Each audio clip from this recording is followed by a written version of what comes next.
চিন্তার প্রতি আকৃষ্ট, নিজেকে গুটিয়ে নেব। এই যে গুটিয়ে নেওয়াটা, এই সব বিষয় থেকে যদি কেউ নিজেদেরকে পূর্ণরূপে গুটিয়ে নিতে পারে, তাহলে দেখবেন জগতের কোনো দুঃখ তাকে আর দুঃখ দিতে পারছে না। রবীন্দ্রনাথ কি দুঃখ পাননি জীবনে? তার জীবিত অবস্থায় তার স্ত্রী বিয়োগ হয়ে গেছে, একের পর এক কন্যা বিয়োগ হয়ে গেছে, পুত্র বিয়োগ হয়ে গেছে। শোনা যায় জগতে যত প্রকারের শোক আছে, সবচাইতে কঠিন শোক হলো পুত্র শোক। সেই পুত্র শোক পর্যন্ত রবীন্দ্রনাথ পেয়েছেন। তাই বলে কি তিনি গান লেখা ভুলে গেছেন, কবিতা লিখতে ভুলে গেছেন? ভুলেননি। কেন না, তার ভিতরে ছিল তীব্র বৈরাগ্য। এই জন্য পুত্র শোক তাকে শোক দিতে পারেনি, দুঃখ দিতে পারেনি। কন্যা শোক, সন্তান শোক তাকে দুঃখ দিতে পারেনি। কারণ এই বিষয়ের থেকে নিজেকে পূর্ণরূপে তিনি গুটিয়ে নিয়েছিলেন। এই গুটিয়ে নেওয়াটার নামই হলো বৈরাগ্য। সেই বৈরাগ্য কি বস্তু? যদি চৈতন্য মহাপ্রভু আমাদের মাঝে না আসতেন, আমরা কলির জীব সেটা আমরা জানতাম। কি কঠিন বৈরাগ্য ভাবুন।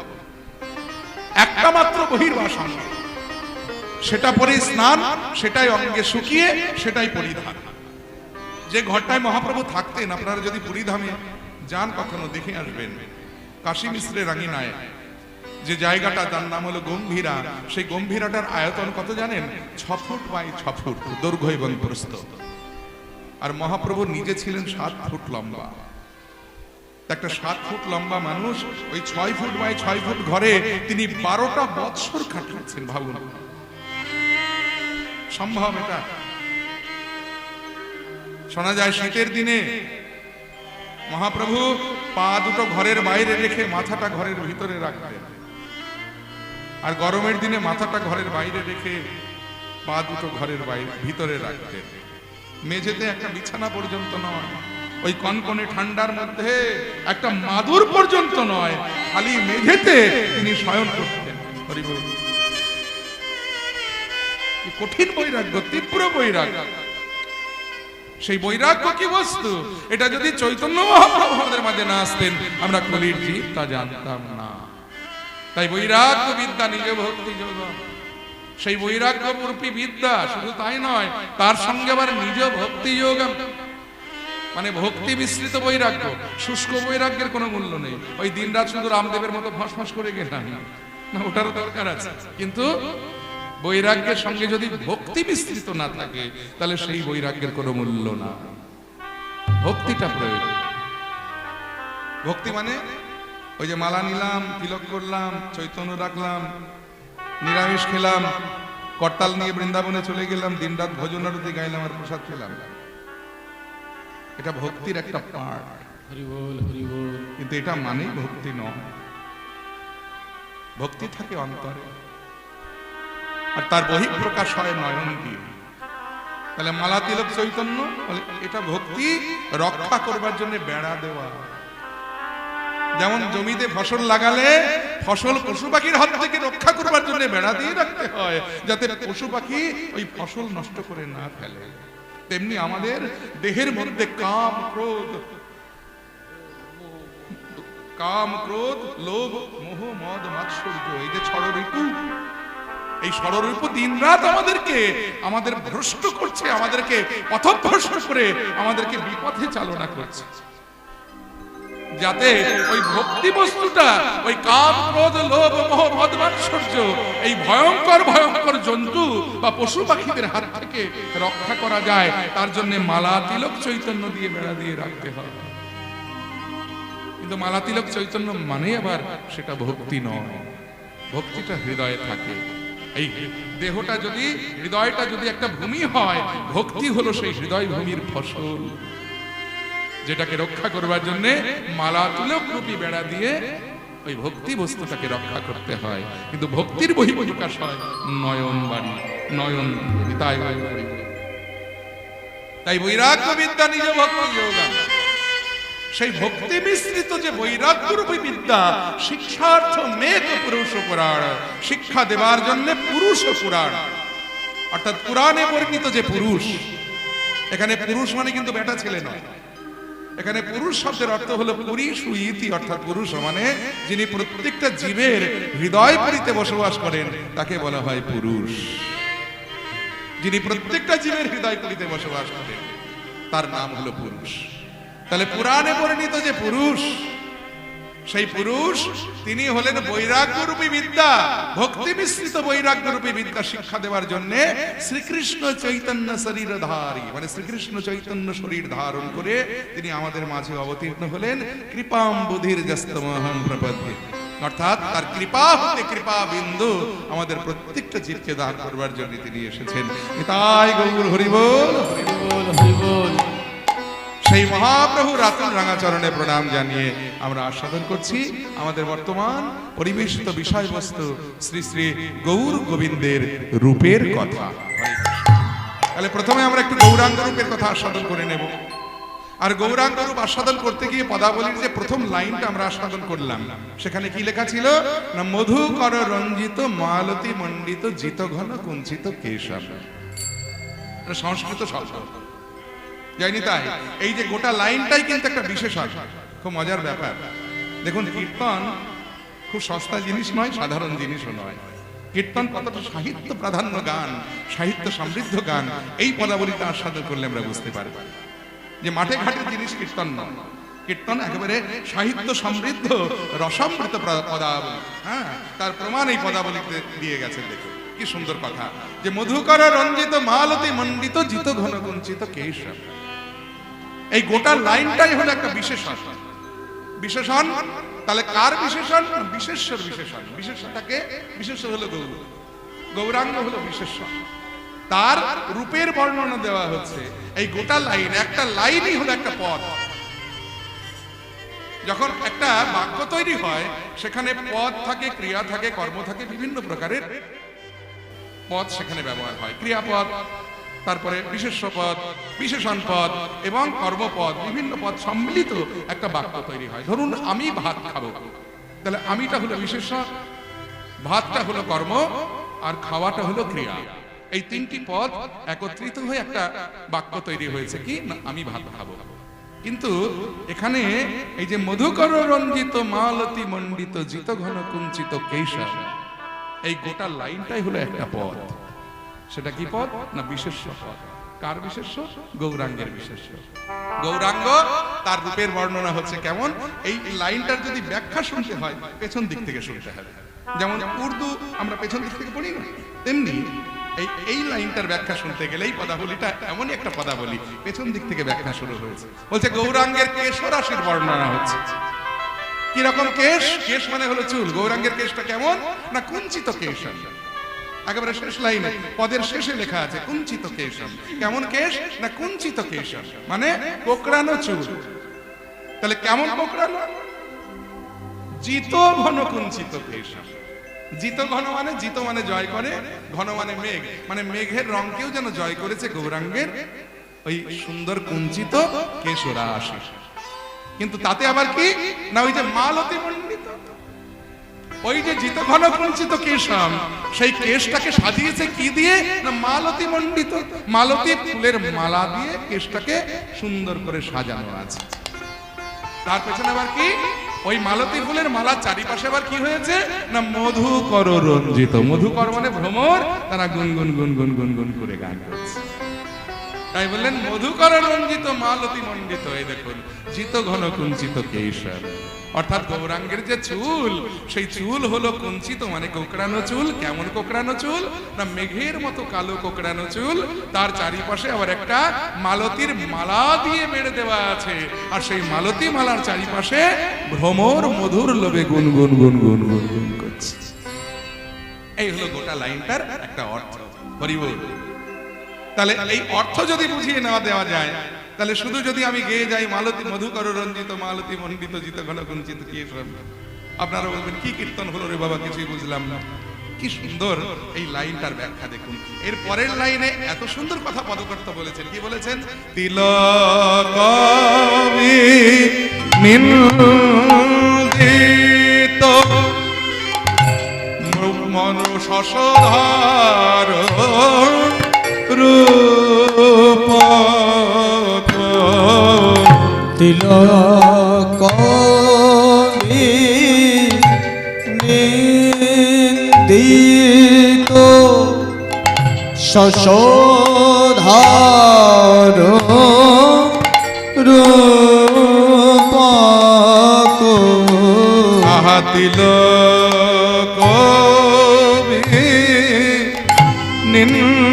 নিন্দিত হরিচন্দনে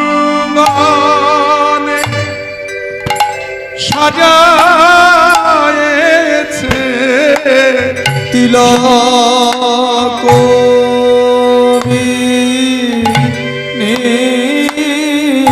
নিন্দিত হরিচন্দনে সাজায়েছে সেই হরিবলা বদন খানি হরিচন্দনে সাজায়েছে সে হরিবলা বদন খানি হরিচন্দনে সাজায়েছে হরিবলা বদন খানি হরিচন্দনে সাজায়েছে হরিবলা বদন খানি হরিচন্দনে সাজায়েছে হরিবলা চন্দনে সাজায়েছে চন্দনে সাজায়েছে তিলক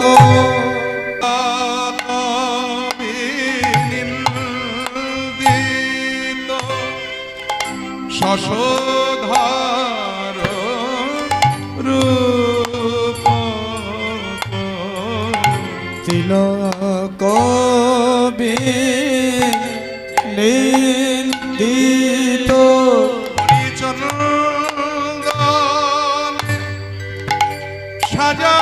সাজায়েছে তিলক নিন্দিত হরিচন্দন সাজায়েছে সেই হরিবলা বদন খানি হরিচন্দনে সাজায়েছে সেই হরিবলা বদন খানি হরিচন্দনে সাজায়েছে সেই হরিবলা বদন খানি হরিচন্দনে সাজায়েছে হরিচন্দনে সাজায়েছে হরিচন্দনে সাজায়েছে চন্দনে সাজায়েছে হরিচন্দনে সাজায়েছে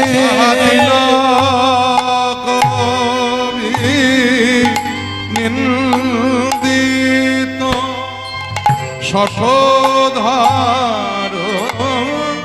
রূপক যুবতী মনোহর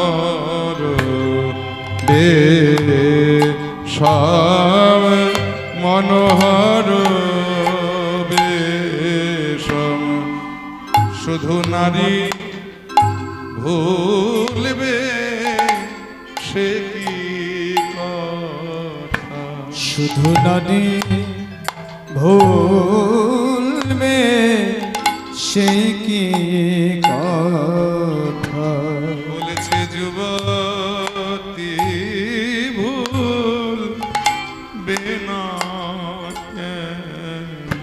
যুবতী ভুলবে না কেন? ওই দেখো কত পুরুষ কেঁদে আকুল, বলো যুবতী ভুলবে না কেন?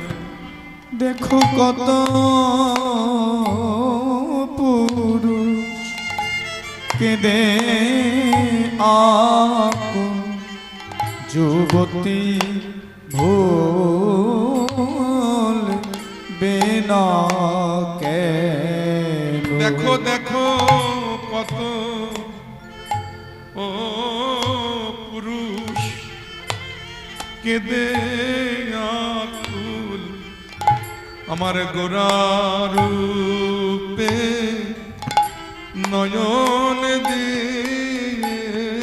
আহা কত পুরুষ কেঁদে আকুল, আমার গোরার রূপে নয়ন দিয়ে। দেখো কত পুরুষ কেঁদে আকুল, আমার গোরার নয়ন।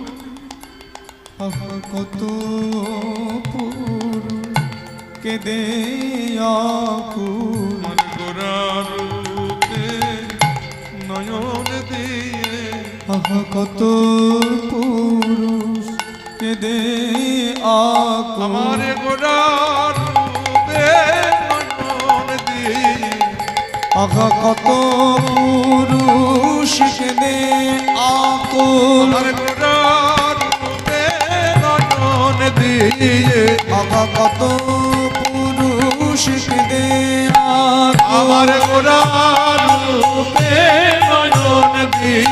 আহা কত তাই পুরুষ গৌর কেঁদে আকুল,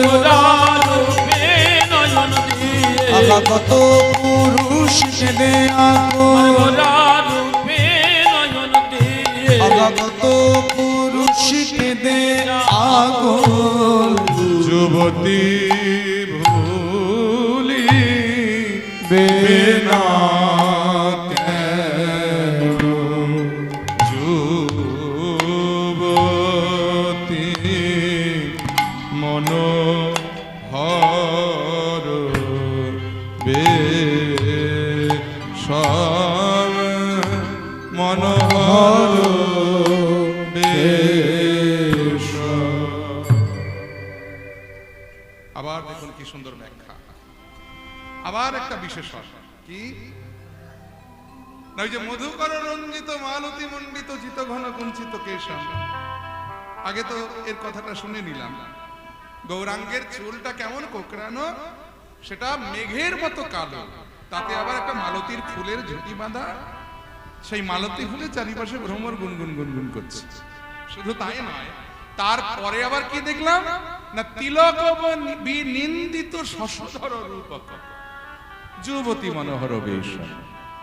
বলে যুবতী ভুলে গেল ওই রূপ দর্শন করে। কোন রূপ নয় যে শশধর রূপক, শুধু যুবতী নয়, সেই রূপ দেখে গগনের চাঁদ পর্যন্ত লজ্জা পেয়ে গেল। কোন রূপ না, তিলক বিনিন্দিত, অর্থাৎ গৌরাঙ্গের ললাট আকাশে যে তিলকের দাগ কাটা আছে, যে তিলকের দাগ দ্বারা গৌরাঙ্গের মুখচন্দ্রকে অলঙ্কৃত করা হয়েছে। আহা, গগনের চাঁদ ভাবছে আমি তো সুন্দর, কিন্তু আমার থেকেও গৌরাঙ্গ বেশি সুন্দর কেন? না, মহাজন বললে কেন সুন্দর হবে না, কারণ গগনের চাঁদ সুন্দর বটে, তবে চাঁদের যে কালো কালো রংগুলো, যে কালো কালো দাগগুলো চাঁদে রয়েছে, সেই কালো দাগের দ্বারাই চাঁদ হয়েছে কলঙ্কিত। কিন্তু গৌরাঙ্গের ললাট আকাশে, গৌরাঙ্গের ললাট মুখচন্দ্রে ওই যে দুটো তিলকের দাগ, ওই তিলকের দ্বারা দাগ দ্বারা গৌরাঙ্গের মুখচন্দ্র হয়েছে অলঙ্কৃত। তাহলে দেখুন, বিচার করে আপনারাই দেখুন, আপনারা কলঙ্কিত চাঁদ দেখবেন না অলঙ্কৃত চাঁদ দেখবেন? হরে কৃষ্ণ। কলঙ্কৃত চাঁদকে আপনারা সুন্দর বলবেন না অলঙ্কৃত চাঁদকে সুন্দর বলবেন? বলুন। গগনের চাঁদে কলঙ্ক আছে, কিন্তু গৌর চাঁদে কলঙ্ক নাই, বরং গৌর চাঁদ হয়েছে তিলকের দাগ দ্বারা অলঙ্কৃত। তাহলে কলঙ্কিত চাঁদের থেকে কলঙ্কিত চাঁদের শোভা বেশি হবে নাকি কলঙ্কিত চাঁদের শোভা বেশি? আর সেই রূপে নয়ন দিয়ে যুবতী ভুলবে না কেন? যুবতী তো ভুলে গেলই, কিন্তু যুবতী ভুলবেই বা না কেন? কারণ জগতে কত পুরুষ তারা কেঁদে আকুল। ওই গৌর রূপে নয়ন দিয়ে জগতে কত পুরুষ কেঁদে আকুল হয়ে গেছে। কারণ যারা একবার গৌর রূপে নয়ন দেন তারা গৌর চরণে আত্মনিবেদন করে জন্মের মতো গৌর চরণে বিকিয়ে যায়। তারা আর তাদের বাহ্য স্মৃতি জ্ঞান থাকে না। হরি বল। তারা সর্বস্ব ওই গৌর চরণে সঁপে দিয়ে হা গৌর তোমার হলাম বলে গোটা জীবনটা গৌর গৌর গৌর গৌর বলে কাটিয়ে দেয়। তার প্রমাণ আমরা পেলাম নবদ্বীপে আজও অবস্থিত দয়ার ঘাট বলে একটি ঘাট আছে, আপনারা শুনেছেন নিশ্চয়। দয়ার ঘাট, যে ঘাটে এক ধোপা প্রত্যেকদিন নিয়ম করে কাপড় কাচতেন। সেদিনও এসেছে কাপড় কাচতে, আর গৌর হরি তখন ওই পথে দিয়ে যাচ্ছেন। ধোপাকে দেখে, ধোপার কাপড় কাচা দেখে ধোপার পেছনে দাঁড়িয়ে গৌর হরি দুটি বাহু উত্তোলন করে বলে, ধোপা হরি বল, হরি বল। ধোপা কাপড় কাচছে, কোন দিকে না তাকিয়ে এক দৃষ্টে এক মনে ওই ধোপা কাপড় কেচে যাচ্ছে। কিছুক্ষণ অপেক্ষা করে গৌর হরি বলে, ধোপা হরি বল, হরি বল, হরি বল। ধোপা মনে মনে চিন্তা করছেন যে জীবনে অনেক ভিখারি দেখেছি, আজকাল নবদ্বীপে বড্ড ভিখারির উৎপাত হয়েছে। এখানে এসেছি কাপড় কাচতে, আর এখানে এসেছি আমার কাছে ভিক্ষা চাইতে। কোন জাতের ভিখারি রে বাবা? বাড়িতে তো আমি ভিক্ষা চাইতে, ঘাটে এসেছি কাপড় কাচতে, এখানে আমি ভিক্ষা করতে থেকে আনতাম, এখানে এসেছে ভিক্ষা চাইতে। তাই ধোপা কোনো দিকে না তাকিয়ে এক মনে ওই কাপড় কেচে যাচ্ছে, তার কাজ করে যাচ্ছে। গৌর সুন্দর কিছুক্ষণ অপেক্ষা করে মনে মনে বলছে, ধোপারে যে নিষ্ঠা তোর কর্মে, এই নিষ্ঠা যদি তোর হরি নামে থাকতো রে ভাই। ও ধোপা, ধোপা হরি বল, হরি বল। ধোপা আর কোনো দিকে না তাকিয়ে কাপড় কাচতে কাচতে জবাব দিলেন, যাও তো বাবু, দেখছো না এখানে কাপড় কাচতে এসেছি, আর তুমি এসেছো ভিক্ষা চাইতে এখানে, আমি এখন তোমায় ভিক্ষা দিতে পারবো না, যাও এখান থেকে। মহাপ্রভু চমকে উঠলেন, কি বললি ভাই? ধোপা তুই আমায় হরি বল, তুই আমায় ভিক্ষারি বললি? ধোপারে সেদিন আমার কবে হবে রে,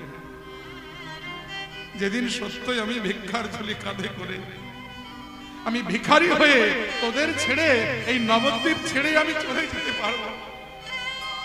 ধোপারে এই জগতের বুকে ভিখারি নামটা যখন তুই আমায় প্রথম দিলি, আমায় ভিক্ষা দিবি না? এই দেখ আমি তোর পেছনে আঁচল পেতে দাঁড়ালাম, দে আমায় ভিক্ষা দে, আমায় ভিক্ষা দে ধোপা। ধোপা মনে মনে চিন্তা করছে যে জীবনে ভিখারি অনেক দেখেছে, কিন্তু এমন নাছড় বাঁধা ভিখারি তো দেখি নাই রে বাবা। বলছি ভিক্ষা নাই, তাও বলছে ভিক্ষা দে, ভিক্ষা দে। আচ্ছা তুমি কেমন ভিখারি একবার তোমায় দেখি তো। এই বলে ধোপা যেই গৌরাঙ্গ রূপলাবণ্য নয়ন দিয়েছে, ধোপার আঁখি পাখি দুটো গৌর রূপের ছটায় এমন আটকে গেছে যে আর তার কাছে ফিরে আসছে না। এক দৃষ্টে চেয়ে আছে গৌর বদন পান। কে তুমি পুরুষোত্তম? কৃপা করে এসেছো এই ঘাটে আমার মতো অধমকে তরাবার জন্য, তুমি কে?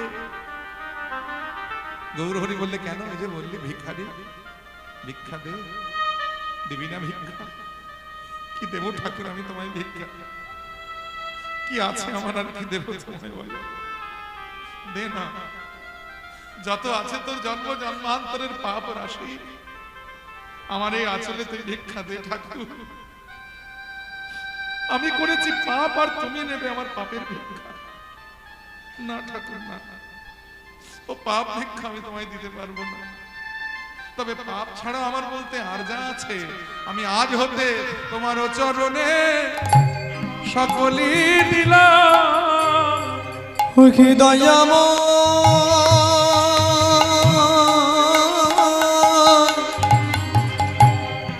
আমিও চরণে সকলি দিলাম।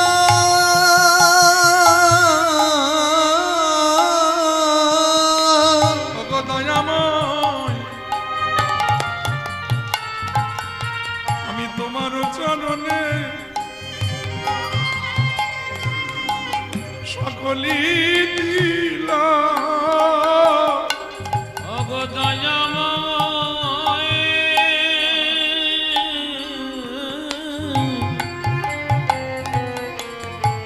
তোমার চরণে আমার সকলি দিলাম।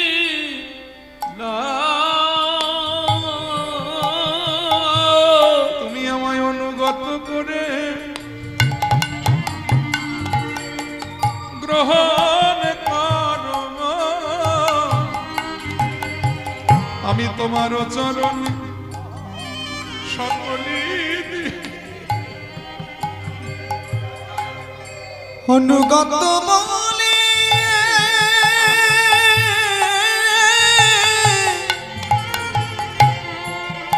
তুমি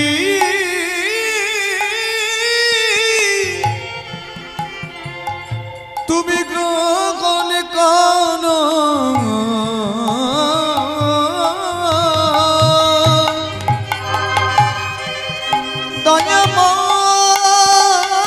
দয়াময় আমিও চরণে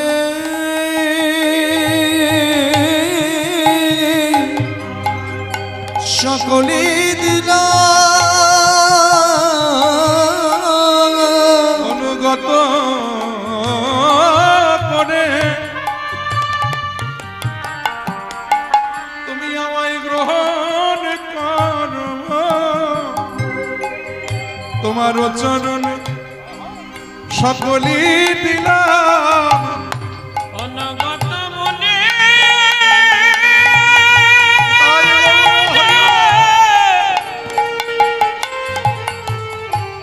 ওগো দয়াময়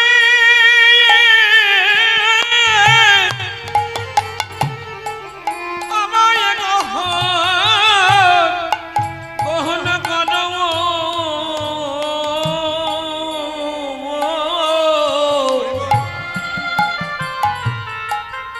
তোমার চরণে সকলে দিলাম। অনুগত করে তুমি আমায় গ্রহণ করো। আমারে বলিতে যা কিছু আছে অনুগত বলে গ্রহণ কর। আমার বলিতে যা কিছু আছে অনগত বলে গ্রহণ করো। আমার বলিতে যা কিছু আছে অনুগত বলে গ্রহণ করো। আমার বলিতে যা কিছু অনুগত বলে গ্রহণ করো। বলিতে যা কিছু আছে অনুগত বলে গ্রহণ করো। বলিতে যা কিছু আছে আমি ও চরণে সকলে দিলাম।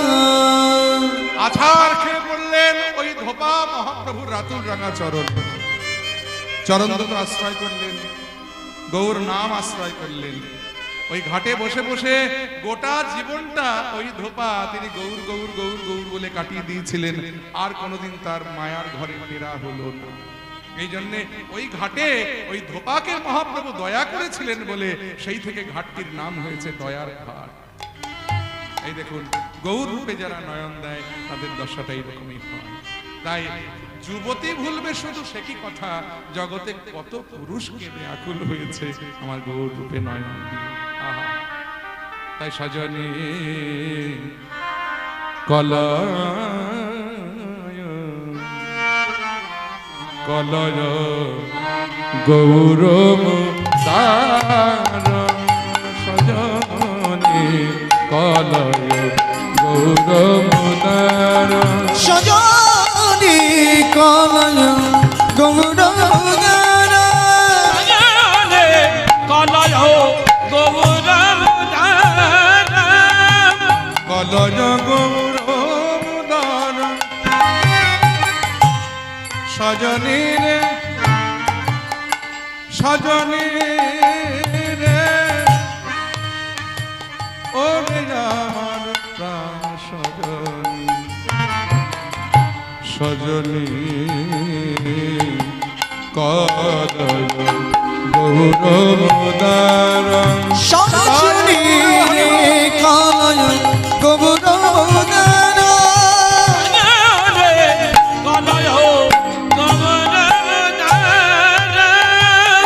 কলয় গৌরমোদার নিন্দিত হাটক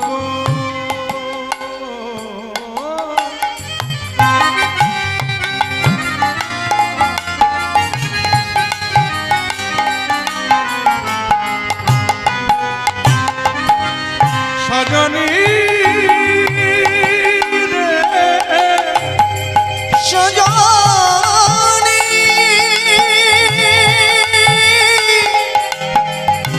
সজনী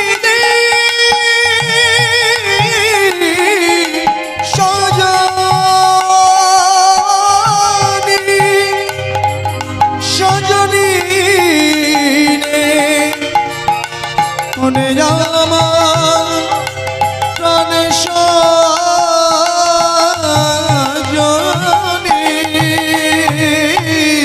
ওরে নিন্দিত হাটক আহা কান্তি কলে বড় আগানি দিত হাতকু আগা কান্তি কলে বলো আহা গরিবিত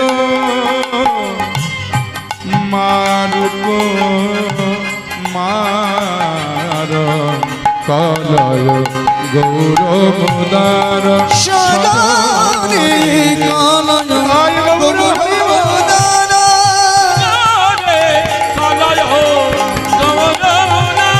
আগা সজনী কানয় গৌরমোদার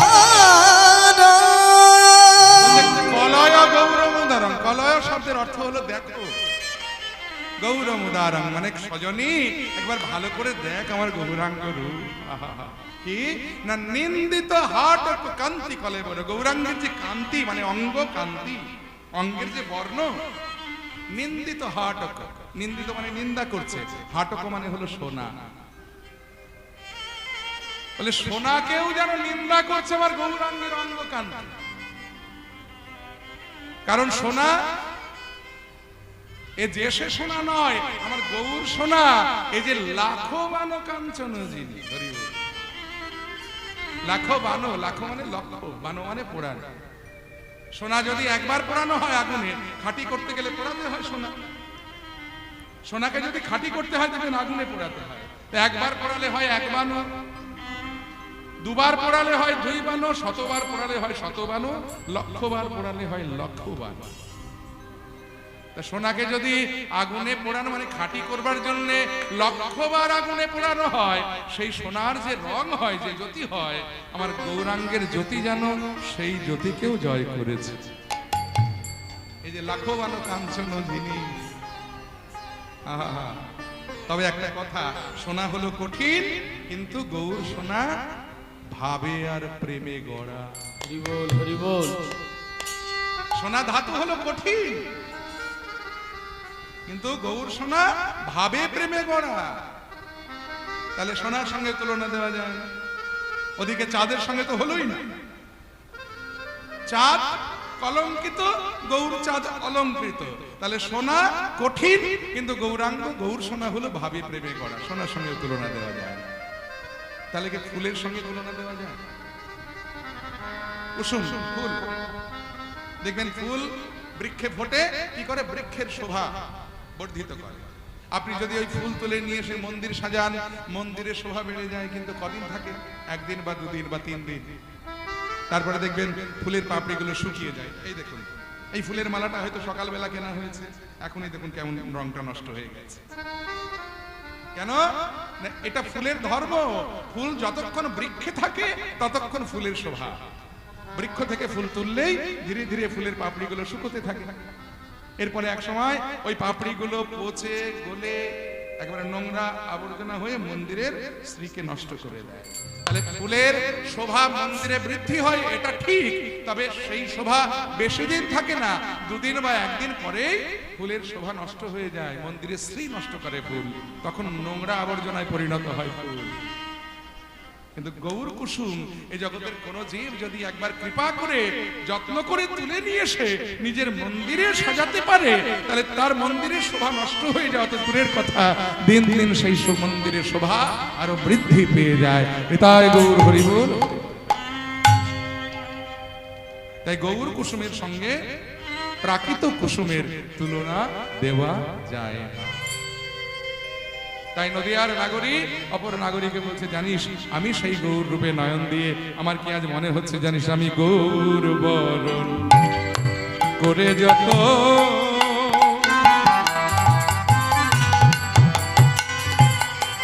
আমি রাখব হিয়ার মাঝে, আবার গৌর বরণ করব ভূষণ যেখানে যা সাজে। আমি গৌর বরণ করব ধারণ, রাখিব হিয়ার মাঝে, গৌর বরণ করব ভূষণ যেখানে যা সাজে। শুধু তাই নয়, আবার গৌর বরণ ফুলের ঝাপা,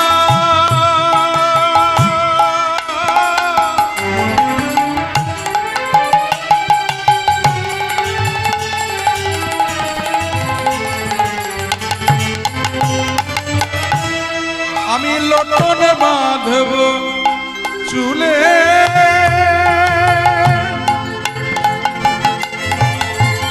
আবার গৌর বলে গরব করে পথে যাব চলে। আমি গৌর বলে গরব করে পথে যাব চলে, আমি গৌর বলে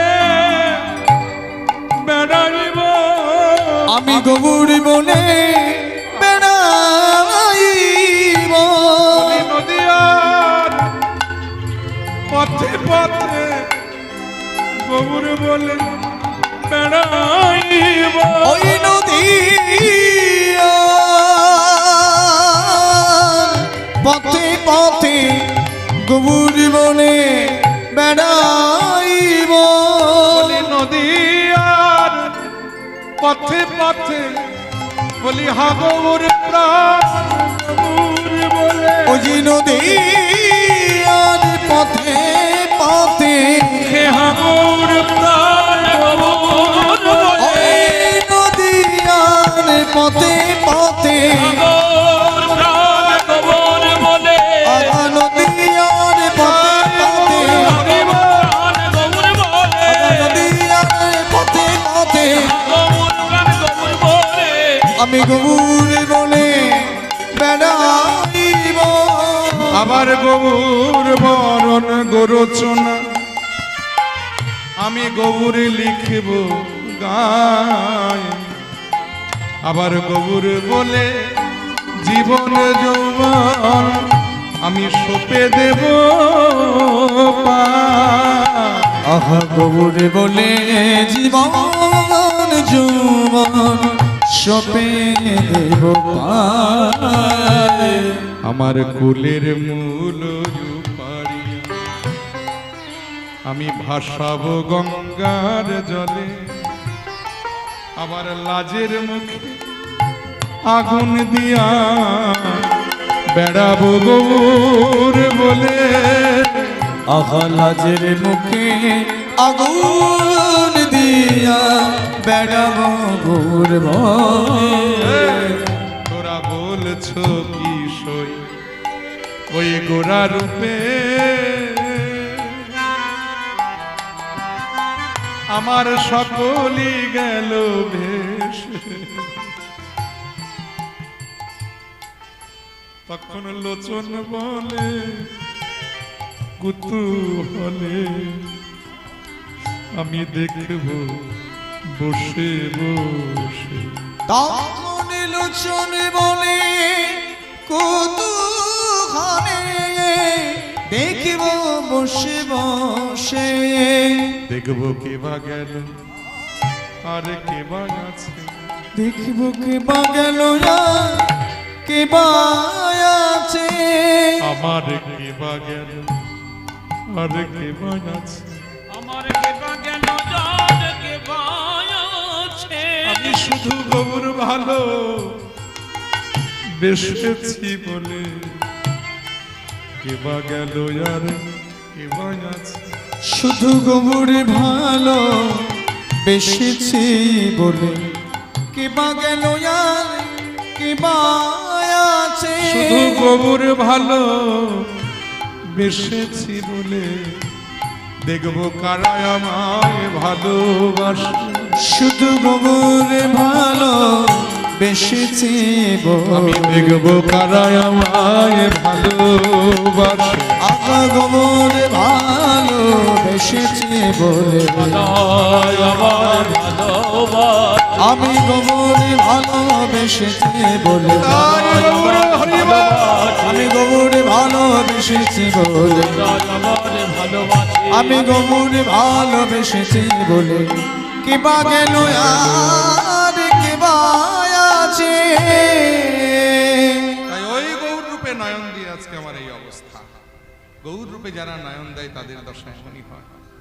শুধু আমি নই, তোরাও যদি আমার মতো করে গৌর রূপে নয়ন দিস, যখন তোরাও দেখিবি তখনই ভুলিবি আমার মতন হবি। বাউলিনী হইয়া কাঁদিয়া বেড়াবি, যাচিয়া যৌবন দিন। এই জগতে যারাই গৌর রূপ দর্শন করে তাদের দশাটা এরকম হয়। তাই মধু মধু রশ্মিত লোভিত তলোভিত, মধু মধু রশ্মিত লোভিত তনুভিত বিকথিত গদ গদ ভাষণ, বিকথিত গদ গদ ভাষা বিকথিত গদ গদ ভাষণ। বিকথিত গদ গদ ভাষা আবার নিজ নবরাগ বিমোহিত মানস, নবরাগ বিমোহিত মানস অনুপম ভাব বিলাস। আগা অনুপম ভাব বিলাস ভাবের বালায় যাই রে, আমির বালাই যাই রে বলে ভাবে নিধি শ্রী গৌরাঙ্গের বালায় যাই রে। আমার ভাবে নিধি শ্রী গৌরাঙ্গের বালাই যাই রে। আমার ভাবে নিধি শ্রী গৌরাঙ্গ, এই যে কোটি সমুদ্র গম্ভীর ভাব। ভাবে নিধি শ্রী গৌরাঙ্গের কোটি সমুদ্র গম্ভীর ভাব। ভাবে নিধি শ্রী গৌরাঙ্গের কোটি সমুদ্র গম্ভীর ভাব। ভাবে নিধি শ্রী গৌর আবির বালাই যাই রে। তাই অনুপম ভাব বিলাস, আগা অনুপম ভাব বিলাস পরমা কিঞ্চনে কিঞ্চন নরগণ, পরমা কিঞ্চন কিঞ্চন নরগণ করুণা বিতরণ শীল। আগা করুণা বিতরণ শীল বলে করুণা বিলাইলে, করুণা বিলাইলে আমার করুণার সাগরে সেজে করুণা বিলাইলে। আমার করুণার সাগরে সে যে করুণা বিলাইলে তাই করুণা বিলাইলে শীল করুণা বিতরণ শীল এবার ক্ষোভিত দুর্মতি রাধা মোহন, ক্ষোভিত দুর্মতি রাধা মোহন ক্ষোভিত দুর্মতি রাধা মোহন। ক্ষোভিত দুর্মতি রাধা মোহন একা বাকি রইলা, একা বাকি রইলা আমি একা বাকি রইলা। কি রইলা বলি হেন দয়াল অবতার একা বাকি।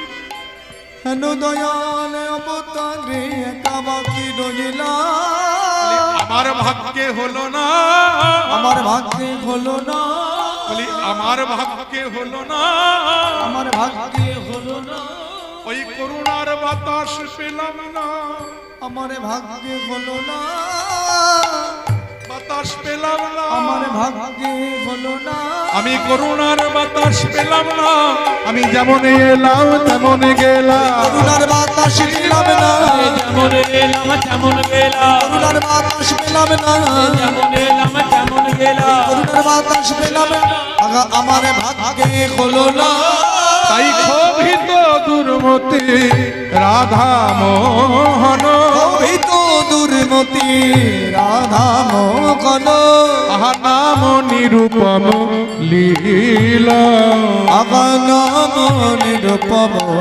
লীলা, আহা নাম নিরূপম লীলা, নাম নিরূপম লীলা রে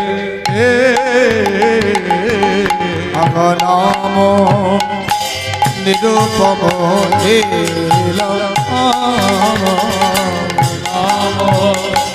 নিরূপম লীলা নাম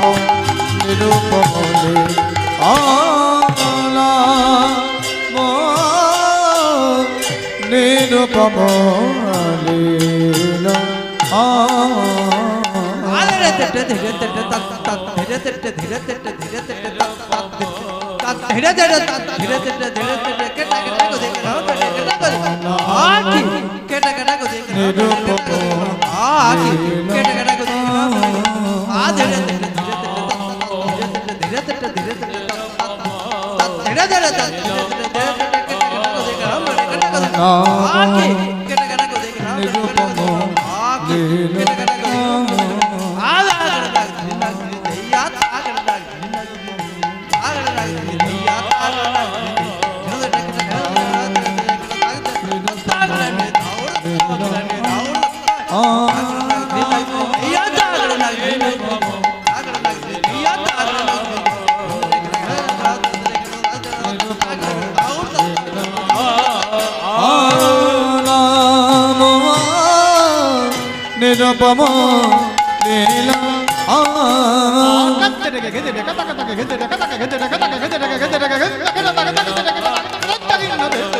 রে নিরূপম লীলা, নিরূপম লীলা ধনী রে ধনী আয় গৌর হরি বল। লীলা, রাম নিরূপম নাম নিরূপম লীলা,